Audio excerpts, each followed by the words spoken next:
బూతుల మంత్రిగా రాష్ట్ర వ్యాప్తంగా పేరెన్నికగన్నవాడు అధికార మతంతో కండ కావరంతో కళ్ళు కనిపించకుండా కారు కూతలు కూసినటువంటి చరిత్ర ఉన్నవాడు, ఓటేసినటువంటి ప్రజలు ఇటువంటి నీచుణ్ణి ఎందుకు గెలిపించామా అని బాధపడే పరిస్థితి తెచ్చినవాడైనటువంటి కొడాలి నాని ఇప్పుడు అవుట్ అయ్యేటువంటి పరిస్థితి వచ్చింది. జగన్మోహన్ రెడ్డికి షాక్ ఇచ్చే న్యూస్ ఇది. అసలు ఇంతకీ ఏంటది అనేది ఈ వీడియోలో వివరించబోయే ముందుగా ఇప్పటి వరకు మన ఛానల్ సబ్స్క్రైబ్ చేయని వాళ్ళు ఖచ్చితంగా సబ్స్క్రైబ్ చేయండి. ఇక విషయానికి వస్తే కొడాలి నాని, పేర్ని నాని, ఆళ్ల నాని వీళ్ళంతా కూడా జగన్మోహన్ రెడ్డి మంత్రివర్గంలో మంత్రులుగా ఉన్నటువంటి వ్యక్తులు.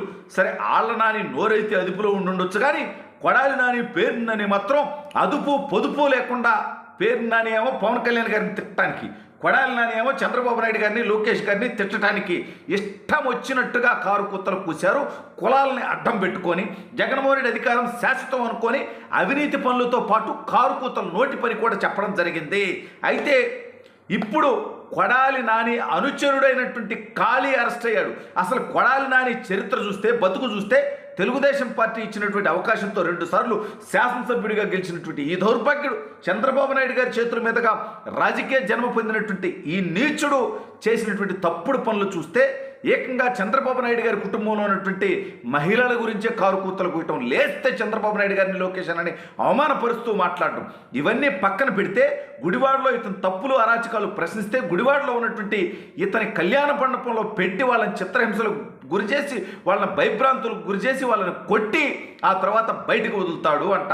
ఇతని తప్పులు ప్రశ్నిస్తే అక్రమ కేసులు పెట్టినటువంటి పరిస్థితి. అదేవిధంగా చరిత్ర ఎరుగని విధంగా విదేశీ విష సంస్కృతి అయినటువంటి క్యాసినోని తీసుకొచ్చి గుడివాడలో పెట్టి కోట్లాది రూపాయలకి ఇక్కడ ప్రజల్ని ప్యాకాట్ ద్వారా క్యాసినో ద్వారా ముంచేసినటువంటి నికృష్టపు చరిత్ర కలిగినటువంటి వ్యక్తి. దాని మీద ప్రశ్నిస్తే కూడా కేసులు పెట్టినటువంటి నీచమైనటువంటి చరిత్ర ఈ కొడాలి నాని అనేటువంటి వాడుకున్నది. ఇక పేర్ని నాని సంగతి చూస్తే మనం, అంటే ఇప్పుడు ఈ కొడాలి నాని చేసినటువంటి తప్పుల మీద ఒక్కొక్కటి విచారం జరుగుతూ ఉంది. ఇతను భూదోపిడీల మీద, దందాల మీద, అక్కడ చివరికి సినిమా థియేటర్ను కూడా లాక్కొని అతను ఏం చేశాడో మనం చూసాం. ఓనర్కి ఇవ్వకుండా చివరికి ఇతను ఒక ఆఫీస్లో ఉంటూ ఆఫీసుకు కూడా రెంట్ కట్టకుండా అది కూడా లాక్కున్నటువంటి దౌర్భాగ్యం కొడాలి నాని దగ్గర చూసాం. ఇవన్నీ ఒక్కొక్కటిగా రివర్స్ అవుతా ఉన్నాయి.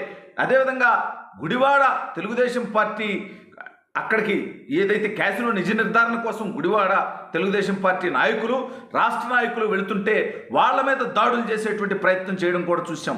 గుడివాడ మాజీ శాసనసభ్యుడు రావి వెంకటేశ్వర గారి పైన దాడులు చేపించినటువంటి ప్రయత్నం చూసాం. ఆ రోజు వాటి మీద కనీసం కేసులు కట్టలా. ఇప్పుడు ఒక్కొక్కటిగా కేసులు అవుతున్నాయి. కొడాలి నాని అనుచరులు అరెస్ట్ అవుతున్నారు. ఫైనల్గా వీటన్నిటికీ సూత్రధారి, పాత్రధారి అయినటువంటి కొడాలి నాని కూడా కేసులో బొక్కలోకి పోతాడు. మరోవైపు పేర్ని నాని బతుకు చూస్తే నిన్న సిగ్గు లేకుండా మేయర్ గారి వాహనాన్ని, ఏ అధికారికమైనటువంటి పదవిలో లేనటువంటి పేర్ని నాని భార్య పేర్ని జయసుధ గారు పోలీసులు విచారణకు వెళ్తూ మేయర్ వెహికల్ వేసుకునేస్తుంది. ఏ రకంగా ప్రభుత్వ అధికారిక వాహనాన్ని నువ్వు నీ వ్యక్తిగత అవసరం కోసం వాడుతావు? పైగా నువ్వేమన్నా పెద్ద ఉద్ధరించడానికి పోతున్నావా? పేద ప్రజలకి చెందాల్సినటువంటి బియ్యంని కోట్లాది రూపాయలు దోచుకొని అక్రమంగా తరలిస్తే దాని విచారణకు రమ్మంటే ఇన్ని రోజులు సహకరించకుండా ఇప్పుడు ముందస్తు బెయిల్ తెచ్చుకొని ఇప్పుడు వెళ్తుంది. ఆడేదన్నా పోలీసులు ప్రశ్నలు అడిగితే ఆవిడ గారంట తెలీదు, గుర్తులేదు, మర్చిపోయా అని అదేదో అదుర్స్ సినిమాలో ఎన్టీఆర్ గారిని చెప్పినట్టుగా విలన్కి ఆ రకంగా తెలీదు, గుర్తులేదు, మర్చిపోయానో తెలీదు అంటదంట. నీ అకౌంట్కి వచ్చినటువంటి డబ్బుల సంగతి కూడా నీకు తెలియదంటే ఇక చాలా నీచమైనటువంటి పరిస్థితి, చరిత్ర ఇది.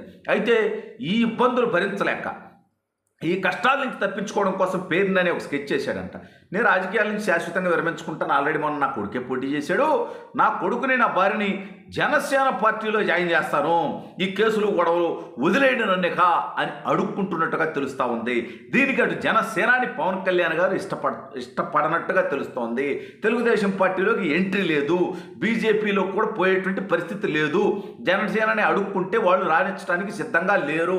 ఈ నేపథ్యంలోనే చంద్రబాబు నాయుడు గారు తన భార్యని అరెస్ట్ చేయడాన్ని ఆయన వ్యతిరేకించాడని, పేరుని నాని భార్యని అలా అరెస్ట్ చేయటం మహిళలను కరెక్ట్ కాదు అన్నాడని చెప్పి వీడియో లీకులు ఇచ్చాడు. అంటే అరెస్ట్ చేస్తే అదేదో పెద్ద తప్పు అన్నట్టుగా. అరే నువ్వు సంపాదించినటువంటి అక్రమ సంపాదనతో నువ్వు నీ భార్య పేరు మీద వ్యాపారం పెట్టి అక్కడ దోపిడీలు చేసి దుర్మార్గాలు చేసి తప్పుతో అధికారికంగా దొరికిన తర్వాత దాని మీద మహిళలు అయితే కేసు పెట్టకుండా ఉంటారా? మహిళ అయితే ఒక మర్డర్ చేసేస్తే అరెస్ట్ చేయకుండా ఉంటారా? అవినీతి చేస్తే అరెస్ట్ చేయకుండా ఉంటారా? కాబట్టి నీ డ్రామాలు, నీ అతి తెలివితేటలు, ఇక నీ విజ్ఞాన ప్రదర్శనలు చేసేటువంటి ప్రయత్నం మానుకో. ఒకవైపు కొడాలి నాని కూడా ఇక ఈ సినిమా కష్టాలు పడలేము, ఇప్పుడు రాబోయే రోజుల్లో అంటే గతంలో చేసినటువంటి తన తప్పుడు పనులకు రాబోయే రోజుల్లో వచ్చేటువంటి కేసుల్ని ఎదుర్కొనేటువంటి స్థితి లేదు, అందుకని నేను కూడా రాజకీయాలను వదిలేసి పారిపోవటము, పార్టీ మారడానికి సిద్ధము అంటే కొడాలి నానిని ఆంధ్రప్రదేశ్ రాష్ట్రంలో ఉన్న ఏ ఒక్క పార్టీ కూడా తీసుకోవటానికి సిద్ధంగా లేదు. సో ఇప్పుడు జగన్మోహన్ రెడ్డికి ఇద్దరు నానీలను ఎవరినైతే అస్త్రాలుగా వాడాడో వాళ్ళిద్దరూ కూడా జగన్మోహన్ రెడ్డికి హ్యాండ్ ఇచ్చి వైఎస్ఆర్ కాంగ్రెస్ పార్టీ నుంచి జంప్ అవటానికి లేదా శాశ్వతంగా రాజకీయాలు వదిలేయటానికి సిద్ధమవుతున్నారు.